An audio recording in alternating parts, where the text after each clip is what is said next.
Yep, we're still at it. Got one more repair to try to knock out here today for you guys. This one should be about 15 minutes. It's got 2 shingles damage from wind whipping around here, and maybe this little crease piece here, possibly into the little hip area. And if I have an extra shingle right down there, somebody done repair and it's short, so we're gonna switch that one out too. I'm hoping maybe 15-20 minutes. Shouldn't take too much. It'd be a lot more if it was the valley side underlying. It's the overlying side, so all I got to do is take these couple damaged ones out and we'll put it back in. On the way in, do this for me. I greatly appreciate it for the other people. And I'll put the GoPro on and we'll get into this for your guys' entertainment and knowledge. This repair is a little different. That's why I wanted to cover it. Today's been just kind of catching up on loose ends, getting some repair work done because the weather's going to shift tomorrow. And I'm just having a good time with the new DeWalt roofing nailer down there. Right here is what he had somebody else do in the past. It's cut really bad and they just kind of trimmed it in here with trim nails. So he's got more shingles down there, but they were posed wrong and they weren't stacked right and they melted together. So there's got tar marks on it.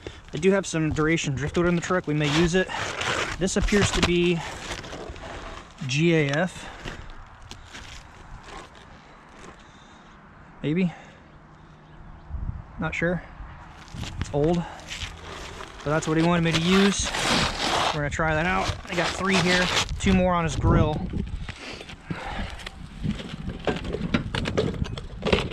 All right, let's do it. We're gonna start with the issue first, the bigger issue. All right, we're just gonna start. If I want to get this out, 1 tab, flat bar that out, 2 tab. I should be able to get that in here, right here, and a 3rd tab. I've got 3 up here. I have to grab one of the damaged ones for that if I want to. So we're gonna start by taking this little bit of cap out right here. This is coming out. This has got to get loose. We're gonna start right here. Just one side is all we need.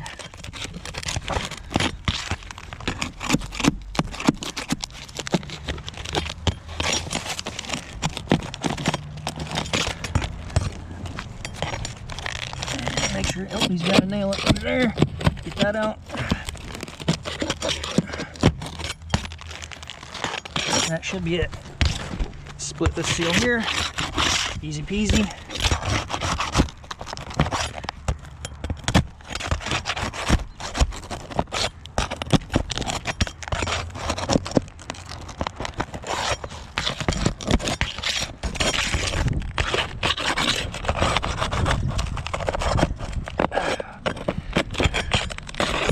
Probably one hidden up under there, right there.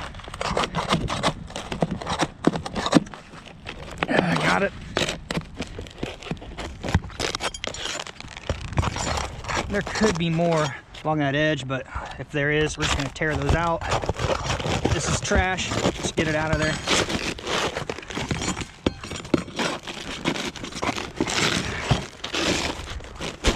There's still a nail up in that top corner right there.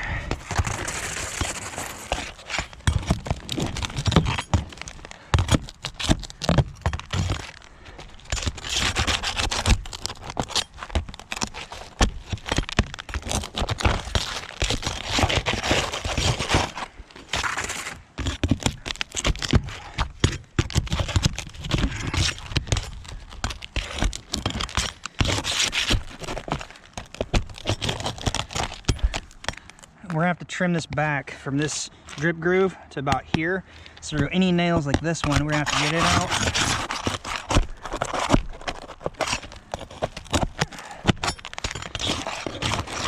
Make sure there's no nail right there, which is good.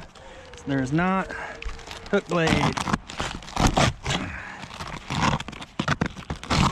Shingles are so much more stiff when it's cold. Just make sure I didn't miss anything raised up. Get them down. And we are ready to put this little spot back. Bet we're only like 5-6 minutes in.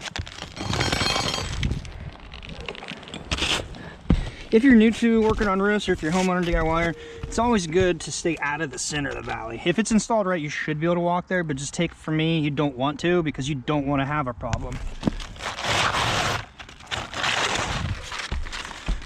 The reason is, if there's any gap at all from this shingle and your decking and you step on that, it just takes a small crack for water to flow into that area. If it's not pushed all the way down, it could easily crack. So it's not hard to stand right here, really, not hard at all. If you're a foreman or a crew leader or something, I really encourage you guys to just be like, hey guys, look, I know it makes it great, easy to stand in, just try to stay out of it. And you may be like, well, Brian, you're standing in it, you're sitting in it, I'm straddling it.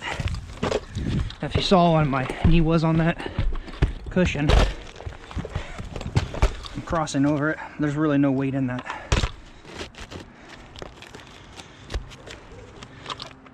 That got lock on.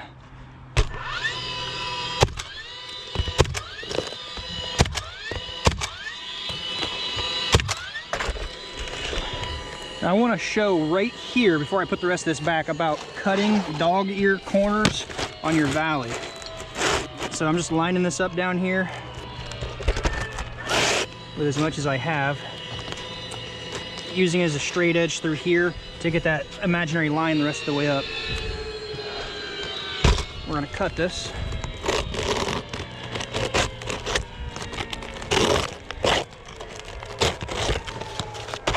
For two things I want to show. That was not hard at all. Right there, not hard at all. To get looking decent, right? It's not perfect, but it's a whole damn bunch better than that one down there. It's not any harder to do something the correct way, the right way, than to screw it up like that.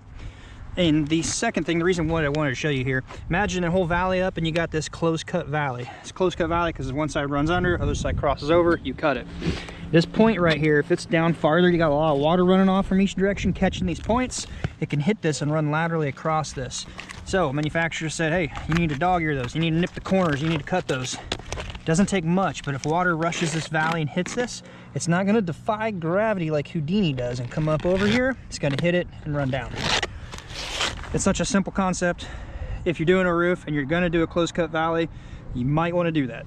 I've seen a lot of roofs because of that. I've seen water travel a couple feet across something like this over years, get into these nails and rust them out.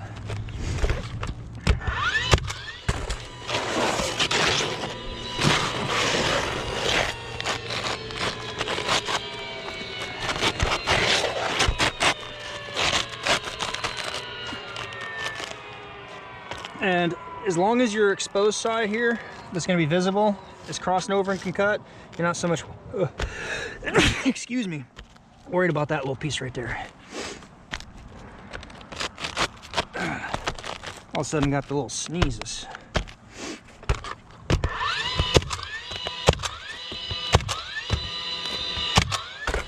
Totally blow through. There we go. It's because these shingle profiles crossing over, your shingle right here hitting this, drops down and breaks through. That's why those two shattered. I had to jump up. That shingle probably crosses through right here.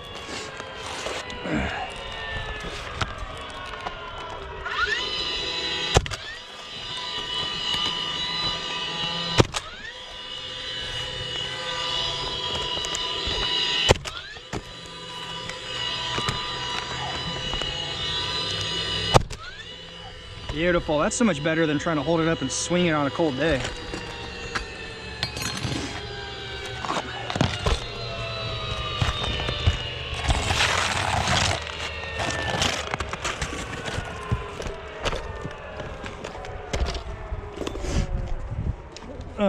I've talked about this in videos.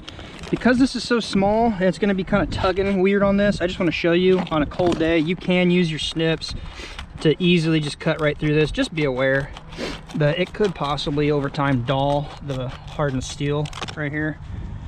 But anyway, you can use that on going around pipe boots in the winter. It makes it a whole lot easier. Now this, because of where it is, I'm gonna pre-cut this. Do my best to just kind of eyeball this right here, because because I'm not going to be able to reach in there and cut everything I need to under that hip and ridge. I want to be able to tuck this under and move on. We're just going to cut right there.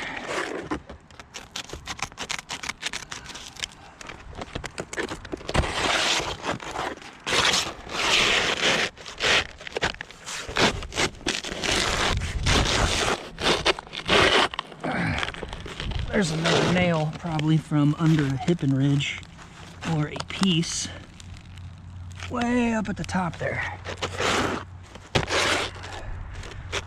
We're gonna trim this just a little bit more out of the way there. It's not gonna hurt anything. It's all up under the hip, and it's under the shingle that's under that. Try to guide it through there. It is almost right where it needs to be.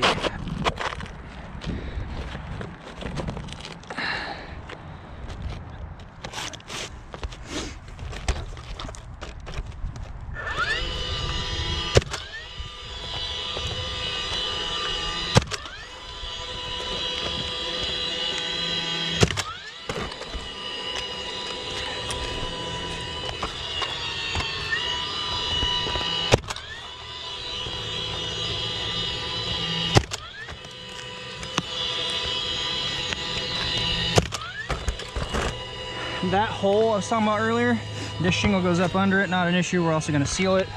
Now we're down to just reshooting this off.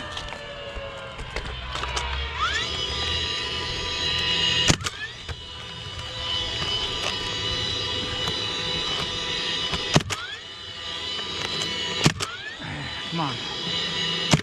There we go. I'm going to seal all that. It's hard to get the angle up under there. There we go. That's sealed.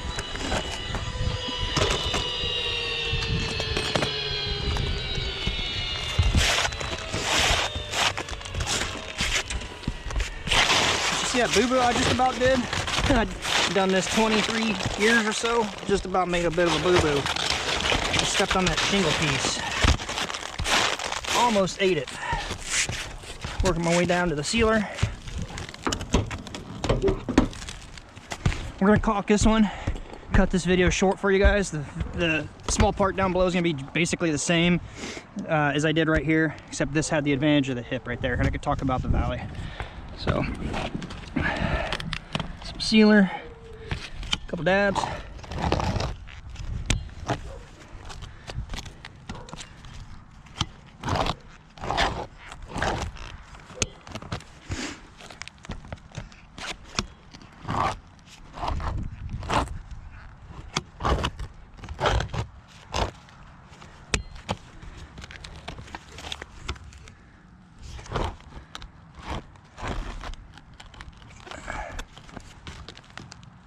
Get under there.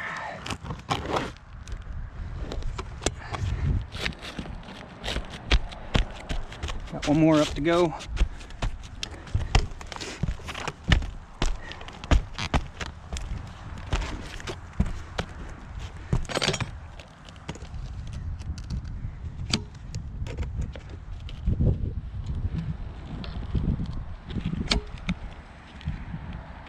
Kind of starting to tear right there. Won't hurt anything.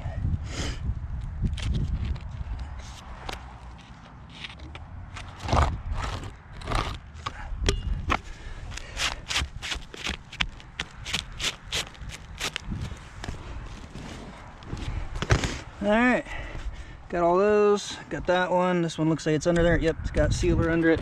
Those have sealer. Gonna bust my time. 14 minutes. Now maybe I was thinking 25 minutes to do this down there, and I probably still could, but we're gonna wrap this one up for you guys if we could. Got anything beneficial out of it? Let's say, I say spunka because it's a Spanish word for the cushion I'm sitting on, but let's just say cushion. I know you've watched this far. You're a true supporter of the fan and your education. So until next time, be safe. We'll see you then.